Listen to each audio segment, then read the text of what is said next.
సుంకాల స్నేహం. Yes, America అధ్యక్షుడు ట్రంప్ టారిఫ్ల వల్ల కొత్త స్నేహాలు మొదలయ్యే సూచనలు కనిపిస్తున్నాయి. అమెరికా సుంకాలని కలిసి ఎదుర్కొందాం రమ్మంటోంది చైనా. భారత్ కి స్నేహ హస్తం అందిస్తోంది. అయితే దీనిపై భారత్ ఏ విధంగా స్పందిస్తుంది అనేది ఇంట్రెస్టింగ్ గా మారింది.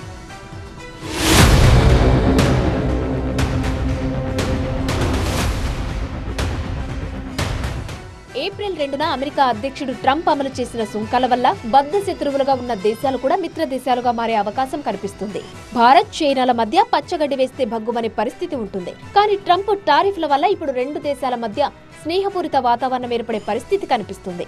అమెరికా సుంకాలను ధీటుగా ఎదుర్కొనేందుకు భారత్ను మచ్చిక చేసుకోవాలని చూస్తోంది చైనా.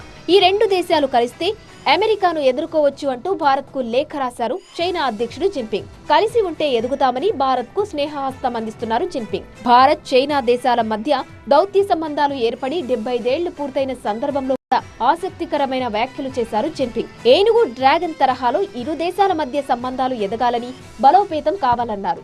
రెండు దేశాల మధ్య శాంతియుత వాతావరణం ఏర్పాటు కావడానికి గల మార్గాలను అన్వేషించాలని సూచించారు. ఇప్పుడు అమెరికా అధ్యక్షుడు ట్రంప్ టారిఫ్ల పేరుతో ప్రపంచ దేశాలపై పన్నుల భారం మోపడంతో చాలా దేశాలు అమెరికా మీద, ట్రంప్ పైన తీవ్ర ఆగ్రహంతో ఉన్నాయి. ఇష్టారీతిన పన్నుల భారం మోపిన ట్రంప్ను ఎదుర్కొనేందుకు ఎవరికి వారు వ్యూహాలు రచిస్తున్నారు. ఇదే సమయంలో భారత్తో మైత్రి కోరుతోంది చైనా. ఏనుగు, డ్రాగన్ మధ్య స్నేహం చిగురించాలని కోరుకుంటోంది చైనా. తద్వారా అమెరికాను ఢీకొట్టాలని ప్లాన్ వేస్తుంది. అయితే భారత్ మాత్రం చైనా లేఖకు ఇంకా జవాబు ఇవ్వలేదు. ఒకవైపు భారత ప్రధాని మోదీ తనకు ఫ్రెండ్ అంటూనే భారత్పై 26% టారిఫ్ విధించారు ట్రంప్. అంతేకాదు భారత్కు ఇందులో డిస్కౌంట్ ఇచ్చానని చెబుతున్నారు. ఇప్పుడు పన్నుల భారం మోపిన అమెరికాతో ఎప్పటిలాగే స్నేహ సంబంధాలు కొనసాగించాలా, లేక చైనా అధ్యక్షుడు జిన్పింగ్ రాసిన లేఖ వల్ల డ్రాగన్ కంట్రీతో చేతులు కలపాలా అనేది భారత్ ముందున్న ఆప్షన్స్. ఈ విషయంలో ఇంతకీ భారత్ వైఖరేంటి? చాలా దేశాల కంటే అమెరికా తమపై తక్కువ పన్నులే వేసిందని సరిపెట్టుకోవాలా, లేక డ్రాగన్ తో కలిసి అమెరికాను ఎదుర్కోవాలా?